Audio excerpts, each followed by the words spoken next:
Saudações, amigos. Saudações, alvinegros. Vai, Corinthians! Eu adoro essa empolgação, velho. Pelo menos alguém empolgado. Esse é o podcast Irmandade Corintiana número 171, o famoso 171. E aqui do meu lado direito está o grande Ícaro. Tudo bem, Ícaro? 171 tá essa fase. Roubou o trocadilho, ia falar também. Oi, desculpa. 171 foi o time ontem. Meu time ontem, Gibson. 171 foi o time ontem. Foi a zaga ontem, né? Aquela zaga. Mano. Aquela zaga ontem. bicho. Eu que defendi tanto o Bruno Mendes, hein, bicho?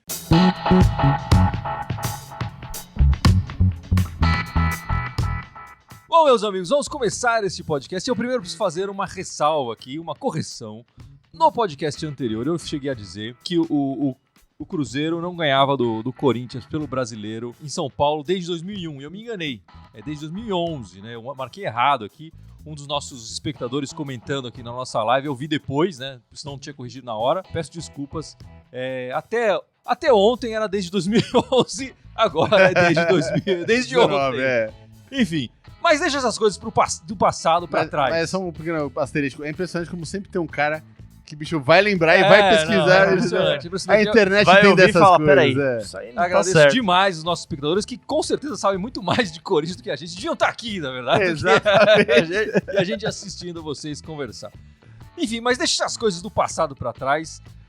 O Corinthians está a 5 jogos sem ganhar. E eu queria falar dessa próxima partida, começar o podcast falando dessa próxima partida, que é importante, não só porque é um clássico, né, contra o Santos no sábado, mas como é como um dos líderes do campeonato, é uma partida importantíssima para o Corinthians para continuar lutando ali por uma vaga direta na Libertadores. Quer dizer, hoje a gente sabe que o Corinthians já não está mais em quarto lugar, está em quinto lugar, já não vai essa vaga direta, não consegue mais essa vaga direta, quer dizer, já teria que disputar uma pré-Libertadores, o que seria péssimo para o planejamento do próximo ano do Corinthians. Então essa partida contra o Santos na semana que vem se tornou muito importante. Eu queria que a gente conversasse um pouco das possibilidades. Como vocês veem o Corinthians para essa partida? Quer dizer, lembrando, essa semana o cara ele vai ter inteira para treinar, para preparar o time, para descansar. Enfim, essa desculpa a gente não vai poder ter na semana que vem, né? Você viu que o cara ficou tão traumatizado que ele pulou o jogo. Ele deletou o jogo de ontem da agenda, né? Cara, vambora. Marcou, né? Não, tudo bem. Acabou. Parênteses terminada lá. Então, essa semana não, mano. É porque essa semana que o Caio vai ter aquela operação no joelho. Isso. Ele vai ficar Então, essa semana ele não vai ficar lá com... Ele vai para no multi, assim, né? Vai estar... Parece que são algumas atividades que ele não vai participar. Exatamente. Né? E vai ter uns desfalques importantes, né? Pro jogo contra o Santos. Tem essa também. A gente vai ter o Fagner. Que já é metade da dor de cabeça. Mesmo o Fagner jogando mal, é melhor do que não é uma dor de cabeça, é uma enxaqueca. Jogando bem. Exatamente. É a mesma coisa que a gente tem, por exemplo, do lado de lá, tipo, né, que tem o Avelar também, que tá mal pra caramba. Mas, bicho, quando entra o outro... Carlos Augusto. Pelo amor, aí você fala, sabe volta, que o Avelar é bom. Perto do Carlos Augusto Tô zoando. Não, perto do Carlos Augusto cara. Né? Tá vendo? Ele entendeu. Não, mas eu quero falar do próximo jogo. Não, então, eu tô falando... Estaremos sem o Fagner. Então, o próximo jogo a gente já vai ter esse problema. O Bruno Mendes, que também levou o amarelo. Então, o Bruno Mendes que seria uma alternativa, o cara já usou ele, inclusive, na lateral direita, e ele foi bem. Ele jogou mais improvisado, de lateral. Né? Exatamente, e ele foi bem na posição, ele jogou honestamente ali como lateral direito. Nem essa opção o cara ele vai ter pra esse jogo. Então, você é o Macedo. É o Macedo, não vai ter jeito. Vamos de Macedo. Sem chororô, né? Mas eu acho que até mais do que as questões de desfalque, eu sei que é um pouco clichê falar isso, mas é um clássico, né? Então eu acho que é muito decisivo pro momento que o Corinthians tá vivendo, porque são 5 jogos, né? Sem vitória. Mas é um jogo importantíssimo em sentido motivacional mesmo pro Corinthians, né? Então eu enxergo como um jogo muito decisivo. O Corinthians jogou contra o Santos esse ano, né? 5 vezes. Teve apenas uma vitória. Foram 2 empates e 2 derrotas nas outras partidas, né? Essa vitória foi na Arena, foi aquele 2-1, gol do Manuel e do Cleison. O Manuel que deve voltar para essa partida, quer dizer, o Mendes não estará disponível. Exatamente, e o Marlon já tá fora também. O Marlon, enfim, e o Gil vai voltar, então deve ser a dupla Gil e Manuel. O nosso problema principal é na lateral direita com o Michel Macedo, né? A gente tem que tomar um pouco de cuidado com a expectativa, porque... Cara, assim, não só o Corinthians, mas o campeonato como um todo tá absurdamente instável. Eu não sei se eu tô, talvez, com uma paz de espírito boa, mas eu não tô afim de meter o pau no Corinthians loucamente, cara, porque o campeonato como um todo tá muito instável, né? Os times estão muito instáveis. O Corinthians, o que ele tá apresentando, né, apresentou essa semana, não é uma surpresa, né? Mediante até o que a gente tem visto do Corinthians, não é uma surpresa. Tem lampejos, né, bons teve contra o Goiás, teve ontem também alguns momentos que você fala, beleza, voltamos. E não voltou coisa nenhuma. E eu acho que contra o Santos, cara, infelizmente eu não tenho uma expectativa diferente disso. Quero acreditar que por ser clássico, vão calar minha boca. Domingo que vem a gente vai estar conversando aqui falando assim, nossa, voltamos a ver o Corinthians jogando como nos velhos tempos de clássico, né? Mas não é o que eu espero. Uma observação possível que eu consigo falar ontem lá que a gente foi lá ver o jogo, sabe que eu até comentei contigo durante o jogo, foi que já faz 2 rodadas, né, desde que o Janderson entrou ali pela esquerda, né, que o time deixou de ser manco. O time tradicionalmente só joga pela direita ali com a dupla Fagner e Pedrinho.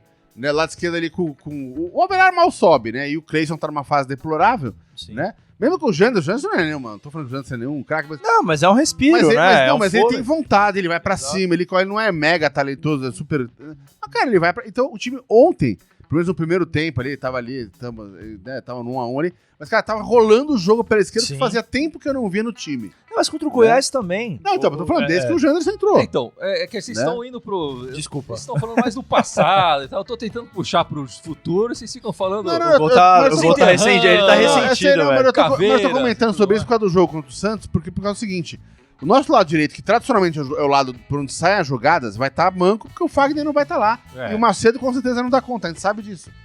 Então, eu acho que agora a gente tem pelo menos uma leve esperança de que com o Janderson pelo lado esquerdo, alguma coisa interessante pode acontecer ali, né?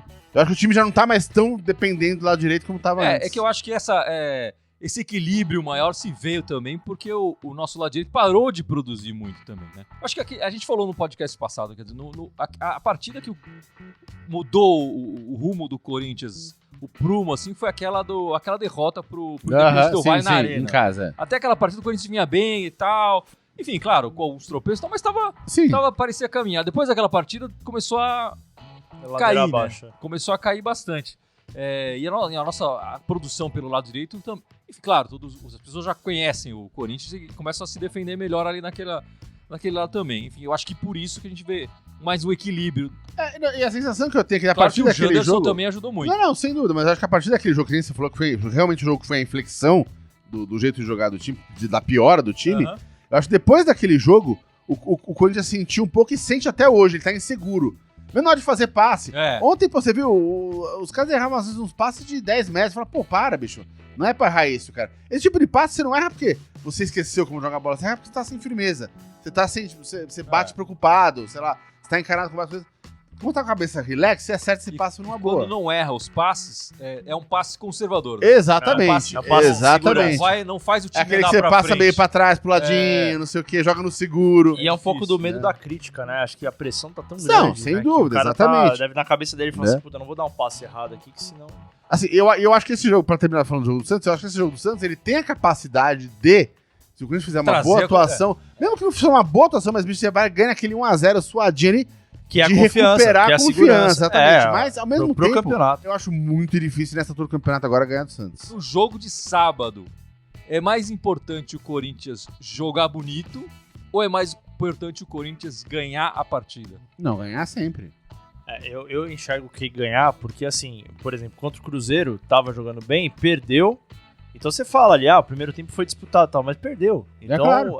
No dado momento de 5 jogos sem vitória, eu acho que se for um jogo feio, truncado, mas coisa ganhar de 1x0 com um gol de bunda do Gil, já vale, sabe? Já vai dar outra cara, né? Não, eu tô com vocês. Eu acho que, enfim, já estamos em novembro, outubro, novembro, não dá pra ficar falando de jogar bonito. Acho que a gente tem que se manter o pé no chão, quer dizer, mais valem os 3 pontos.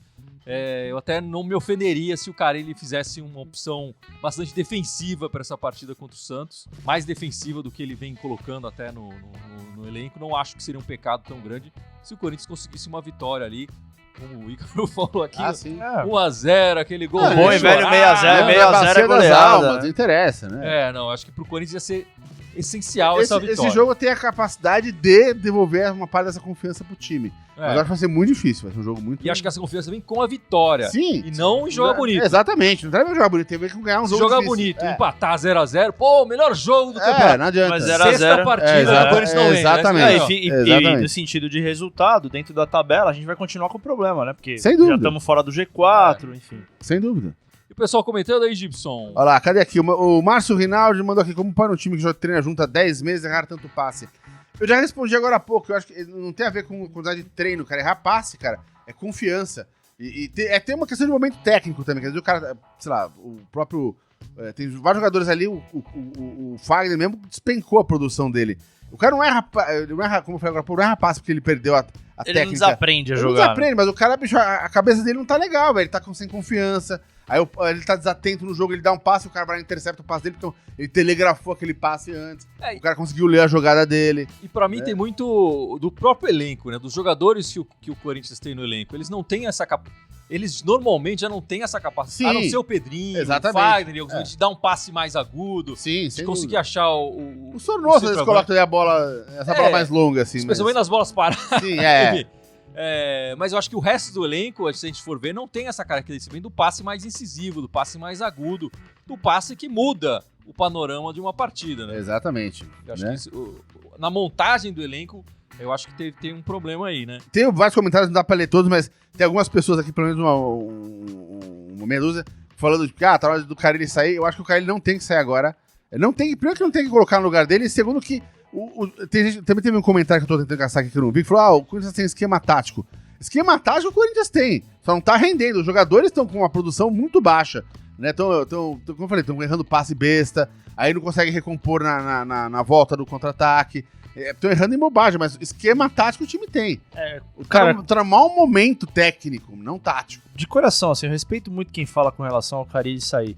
Mas, por favor, eu peço, sugira um nome, nesse atual momento, sugira um nome com um argumento coerente, plausível, pra substituir o Carille. Um nome melhor que o Carille nesse momento. E que vai ter que jogar com esse elenco, cara. Assim, não vai ter milagre, né? Eu falo isso, cara, porque analisando o mercado, assim, e toda a situação que tá acontecendo, e até tudo que o Carille já representa pro Corinthians, já representou pro Corinthians, agora, na minha visão, não é hora de trocar o Carille, gente. Assim, se for pra trocar... mudar a mentalidade, dar água pro vinho, olha, queremos um sangue novo, tudo bem, acaba o campeomente, faz todo um planejamento, traz outra pessoa, agora não adianta, cara. Eu acho que o Carille tá sofrendo, enfim, uma avaliação negativa muito em função desses novos treinadores que chegaram aí do estrangeiro, enfim, técnicos de fora, que conseguiram fazer um bom trabalho em pouco tempo. Só que com elencos diferentes do elenco do Corinthians, óbvio, né? Senão o jogador tá aqui não tá ali no time dele. E eu acho que ele tá sofrendo um pouco de pressão por isso. E a gente precisa avaliar o trabalho do Carille. Quer dizer, o Carille tá fazendo um trabalho tão ruim assim, eu não acho. Eu também não. Com o elenco que ele tá na mão... Eu acho. Tem bastante. Porque... Por exemplo, o José Rindelberg tá falando do Thiago Nunes, o Michael Villani tá falando do Thiago Nunes. O Thiago Nunes tem contrato, gente, tá lá no Atlético Paranaense, não vai sair agora de lá. Então, eu concordo, acho que o Carille, com tudo que tá acontecendo, ele está em quinto. E assim, falando honestamente, apesar do futebol do Corinthians tá ruim agora e tudo mais, o ano do Corinthians não é tão ruim assim. Sim. Tendo em vista o que o ano prometia. Acho que, pra mim, como eu já falei aqui, o principal pecado do Carille foi avaliar bem o elenco cedo, né? Pra mim fica cada vez mais claro que o Avelar não é o lateral esquerdo. Sem dúvida. Sim. Acho que o Gibson que falou aqui, ele é um bom reserva. Sim. Ele é um bom reserva. Exatamente. No máximo. Que era, na verdade, o que ele fazia na Europa. Eu fui procurar, quer dizer, teve umas pessoas que comentaram do Avelar e tal. Ele passou muito tempo na Europa. Ele saiu jovem daqui, passou por vários times pequenos e médios na Europa. E a média dele era de 15 partidas por ano. Exatamente. Ele era um reserva. É claro. Ele era um reserva, um bom reserva. Aqui no Corinthians ele virou titular e tudo mais e tá mostrando suas limitações. Ele tem uma chegada importante no ataque para concluir, mas na hora de construir a jogada, que acho que é o principal problema do Corinthians, ele não consegue ajudar nesse sentido. Sem dúvida. Então, perfeita análise. E aí eu jogo de novo pra questão do Carille. Você falou de questão defensiva e ataque. Eu queria fazer uma análise. Eu vi uma matéria hoje, uma coluna, falando sobre a questão do Carille, do 880, né? Que talvez se o Carille tivesse botado um algodão no ouvido e tentasse organizar na cabeça dele a casinha lá da defesa, porque, vamos lá, na época do Tite e do Mano, quem organizava a defesa era ele. É claro. Né? Era a principal característica dele. Então, eu fui um dos que cobrou mais ofensividade do Carille e continuo cobrando, que ele se atualize. Mas não adianta querer mudar da água pro vinho do dia pra noite, não adianta querer ir do 8 ao 80, porque assim, hoje não é a característica dele, Carille, entender como mudar o time ofensivamente da água pro vinho. Tanto é que nos últimos 2 jogos tomou 4 gols, uma defesa que é extremamente sólida. Já não somos a melhor defesa, sempre foi, mas de uns tempos pra cá tá tomando gol adoidado. Nos últimos 2 jogos, 4 gols. E mais, quer dizer, o Corinthians saindo na frente. O Corinthians saindo na frente, e assim, a gente, uma das grandes... Se a defesa realmente segurasse, o Corinthians teria 2 vitórias. Um dos grandes pilares pra gente, do nosso time, é o Gil. O Gil, na quarta-feira, enfim, tava jogando com o Bruno Mendes, era um cara que eu defendi de entrar no time, porque eu não tenho carisma pelo Manuel, enfim, já falamos várias vezes sobre isso. Mas, no sistema defensivo, ele teve uma época que a gente falava que o Manuel tava jogando bem. Então, o que eu acho com relação ao Carille mudar da questão pra ofensividade, aí eu trago pelo que você tava falando do Avelar, é que não adianta também o Carille achar que da noite pro dia ele vai saber jogar ofensivamente, coisa que ele nunca fez, ele nunca foi assim. Mas não é questão acho que nem dele, cara. Esse time não tem. Pra jogar ofensivamente, cara, então, tem que ter dribladores. Exato, A gente não tem, a gente tinha o Pedrinho e agora tem o Janderson. O resto ninguém dribla no time. Então, mas aí é isso que eu falo. Aí não adianta ele querer mudar um esquema pra um lado mas ofensivo, sendo que ele não tem jogador. Eu entendi, então, mas o cara cobrando isso o ano inteiro dele. E eu falei em vários podcasts aqui mais pra trás, eu falei, cara, quem que vai atacar nesse time? Quem que vai fazer isso aí? Né? Porque a defesa ele tinha na mão ali, a defesa tava consolidada, tava firme. Quando começar com esse negócio, não, mas tem que atacar mais, é um time que joga retrancar. Aí ele começou a atacar mais, o time abre, o time perdeu a compactação e tá tomando gol. Não teria nada contra o Carille optar por um sistema mais defensivo contra o Santos. Eu acho que não é ser retranqueiro contra o Santos, mas eu sempre fui muito defensor. Eu teve uma época que o Tite começou com essa ideia do 4-1-4-1. Um volante só e 4... Achava um time sensacional, era a época do Elias. O Elias já não era mais tão volante, era quase um meia ali. Eu gosto desse esquema. Só que depende dos jogadores que você tem. Sim. Então eu acho que não é ser retranqueiro. É arrumar um meio campo, porque, por exemplo, como contra um Santos, você jogar com um volante só, cara, é um pouco suicídio, assim, porque Com certeza. O Santos é um time extremamente ofensivo. Se tiver só o Ralf sobrecarregado pra marcar, e você ter, sei lá, o Pedrinho, que nem foi ontem, Pedrinho, Vital, Janderson... e o Sornosa no meio, você tem um time leve, legal, mas que se não produz, você vai matar a jogada ali, e aí você vai sobrecarregar o Ralf. Se você bota, sei lá, um segundo volante do lado ali, não acho que o time tenha que ficar retranqueiro, mas pelo menos no meio campo você vai povoar um pouco pra tentar dominar a bola, mas a nossa opção, disputar. A nossa opção ali na frente, que era a promessa que começou jogando muito bem, depois desapareceu, era o Júnior Urso. O Júnior Urso. O Urso era o segundo volante que fazia o quê? Ele ajudava ajudava na volância, mas chegava na frente, armava a jogada. Ele era o cara então, que era esse cara tá fazendo falta hoje pro Corinthians. Tá fazendo uma falta danada. Ele começou bem o ano e depois desapareceu. Você quer que eu te falo? Na minha visão, mais até do que os pontas. Esse cara faz mais sem falta. Dúvida, sem Porque, dúvida. por exemplo, se tem esse cara como desafogo, você tem, por exemplo, Pedrinho pela ponta, um Janderson, mas você tem o cara do meio pra desafogar ali, entendeu? Na minha visão, o problema do Corinthians não são nas pontas. É óbvio, também tem problema. Mas tem muito problema ali no meio. E tem um Corinthians jogando muito. Tem um Corinthians jogando pra caramba. Mas esse joga, acho que desde que foi criado, ele joga muito. O Corinthians feminino tá disputando a Libertadores lá em Quito, no Equador, é isso? Isso. Disputou 3 partidas essa semana, 2-3-1 em cima do Lananhas, é isso? Lananhas. Lananhas e do América.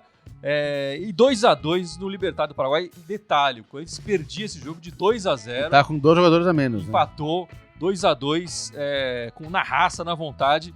O time já está classificado para a próxima fase da Libertadores, as quartas de final, que vai ser disputada contra o Santiago Morning. Nessa terça-feira, as quartas de final da Libertadores Femininas. Lembrando, a Libertadores Femininas é disputada diferente. Né? Numa cidade, numa sede, exatamente. tudo mais. Acho que todos os jogos são sendo disputados no mesmo estádio, se não me engano. Sim. Atahualpa, Olímpico Atahualpa. E o Corinthians vem fazendo uma campanha muito boa, muito legal, as meninas aí do Corinthians mostrando sua o ano força, inteiro, né? O ano inteiro. Foi para até no Guinness. Se eu não me engano, esse campeonato tá passando inteiro na Dazon, né? Da Dazon tá passando. Se você não cancelou sua assinatura da Dazon, Sul-Americana, dá pra usar. Pra Sul-Americana, dá pra assistir esses jogos da Libertadores Feminina. Pessoal comentando aí, Gibson. Cadê aqui? O Wesley da Costa falando aqui, os meias que o Timão tem, ninguém tá rendendo nada, troca um, troca o outro, o ataque mal aparece. Verdade. Verdade, esse é um grande problema. E, como o Icaro falou, se o Nilson estivesse jogando bem, de repente isso podia ser uma solução para facilitar. O Júnior Urso, sim. O Jadson, por exemplo, cada vez que entra É é impressionante um tédio, como ele desapareceu, né? Enfim, não faz nada. E é curioso, cara, porque aí se você pega o meio campo e aí até as pontas também, você tem Jadson, Sornosa, o Regis. Eu não tô falando um nome aqui que dá um... Ah, beleza, esse cara aqui tá... É o Pedrinho, sim. Não, então, aí você vai pras pontas, vai, meia. Pedrinho, Matheus Vital... Puto, o Everaldo chegou, cara, não dá nem pra considerar. Cleison, enfim... Então são todos nomes que você não fala assim, beleza, esse cara aqui pode ser um alento, né? Isso ninguém pode falar, né? O Carille tá jogando com o Pedrinho e o Vital porque eles são os que melhores estão jogando. Mas é quem tem de solução. Na quarta-feira, por exemplo, o Vital jogou super bem, cara. Achei em dados momentos ali, né? Sim. Jogou super bem. Agora, só falando um pouco dessa partida contra o Cruzeiro, eu fui pegar alguns números, algumas coisas assim. A gente jogou com a nossa zaga mais do que reserva, né? O Marlon, que já tinha sido emprestado, a última voltou. Opção, né? O Mendes também, que jogou poucas vezes. E só a gente trazendo alguns números aqui. O Marlon tem 19 jogos com a camisa do Corinthians.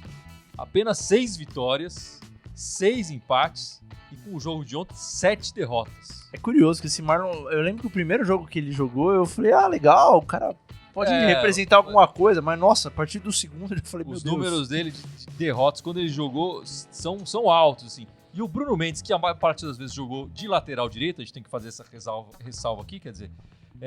fez 8 partidas com o Corinthians até agora, apenas uma vitória quando ele jogou, 2 empates e 5 derrotas com a partida de ontem. Tava difícil a gente ganhar mesmo. O histórico tá meio complicado. Os dois falharam feio ontem. Então, Só pra gente comparar, a gente critica muito o Manuel aqui. O Manuel, 47 jogos com a camisa do Corinthians, 22 vitórias, 6 empates e apenas 9 derrotas. Então, eu queria... Deixa eu pontuar 2 coisas sobre esses dados. A primeira coisa é a seguinte. O Manuel, quando joga, via de regra, joga com o time titular. O Marlon e o Mendes, muitas vezes jogam com o time reserva, quando tá com aquele time cheio de sub. Mas ontem era o time inteiro titular. Não, mas quem tá falando no total dos números aí. Tô falando da estatística, né? Então, assim... Não, e tem partida aqui que eles entraram no final. Exatamente. Enfim, então, tem que ponderar essas coisas aí. Então, eu não sei se essa estatística dá pra levar tão pé da letra. Não que elas sejam boas ou ruins de qualquer maneira, enfim, mas... essa é uma questão... Boas não sei. Não, eu tô falando que de repente isso invalida, então de repente isso é melhor, mas enfim, não vale a pena entrar nesse detalhe. Mas ontem, especificamente, cara, se eu for ver no jogo, cara, né, questão dos 2 lances que deu a cagada, a do Bruno Mendes, cara, foi uma bobagem, que ele subiu pra cabecear, a bola tava aqui... Estabanado. Ele foi estabanado. Atrasado e com o braço aberto ali. Não, eu sei, mas ele pulou pro braço aberto pra um lado, tipo, que ele não imaginava que a bola ia pra ali. Pra mim foi um azar da porra. Ele não deveria ter pulado com o braço aberto, mas digo, mas chance dele pular com o braço aberto, a bola ir justamente ali no braço dele. Ainda mais essa regra agora, que bateu, Sim. Tem que dar pé. E ele vinha fazendo boa partida. Ontem a zaga não tava uma peneira, né? Aliás, ontem eu discordo um pouco. O Fred tinha perdido uma chance ali espetacular, que a bola passou pela área inteira, inclusive pelo Bruno Mendes, e ele errou, sei lá, enfim... Não, eu sei, mas... E no segundo tempo também teve outra bola que o Fred parece que ia ser zagueiro, jogou pra trás, mas também passou por todo mundo e ele errou. Fora esses 2 lances, a zaga realmente foi então, ok. Não, eu sei, mas é lance do ataque, assim, tem um mérito que é o ataque do Cruzeiro. Não, mas eu nem acho que foram... Essa bola eles pararam. O Fred veio correndo de trás e se adiantou. Fala parar que eu lembro do gol. E o Fred não é nenhum atacante de mobilidade, né? Não, eu sei, digo, mas não tava um buraco, não tava uma acho que assim, os 2 tiveram erros primários, eu acho primários, que levaram à derrota. Sem dúvida. O Cruzeiro, apesar desses 2 lances que eu falei do Fred aqui, produziu muito pouco. E quando chegou, quer dizer, o atacante deles perdeu, como o Gustavo também perdeu o gol ali na frente. Mas eu acho que a zaga não foi bem, não. Eu acho que, de modo geral, o jogo ela não comprometeu o jogo, não. Ela não comprometeu. Não, comprometeu o jogo, comprometeu. Não, porra, não comprometeu, Icarão? O ruim é que, assim, se não fossem as 2 falhas da zaga, eles tinham ganhado 1-0. E o segundo gol do Marlon, pra mim, a cagada muito pior foi o que o Fagner fez. Então, eu Assim, concordo. o cara Fire. parou, o juiz, o árbitro, tudo bem que o bandeirinha levantou. Não, foi um monte de cagada. Foi Então, cagada ali foi um lance Foi cagada absurdo. do Bandeirinha Sim. e foi cagada do Marlon também, que mas parou. o bandeirinha, de repente ele não viu na origem que a bola não tinha. Ele fez o dele. Não, eu acho que mas o principalmente... bandeirinha, então, mas peraí, o bandeirinha não tem poder de parar o jogo. Quem para o jogo é o juiz. Exatamente. Então, se o Marlon tem que olhar pra alguém, é pro juiz e não pro bandeirinha. Mesmo hipoteticamente, se o bandeirinha não tivesse levantado a bandeira, eu acho que o Marlon não tinha pegado. Ah, né? cara. Não tinha. Não tinha Não, é que é pegado mais o cara. fácil jogar na do juiz. Sim, por isso eu tô falando. Eu acho que nesse lance especificamente, a maior cagada pra mim foi do Fagner. Ele fez um absurdo ali. De tudo que Estourar você falou, aquela a bola única pra coisa que eu trás. pondero é que assim, se o Corinthians não tivesse tomado 2 gols em falhas amadoras, tinha sido 1-0. Então Sim. não dá pra não falar que a zaga não foi determinante.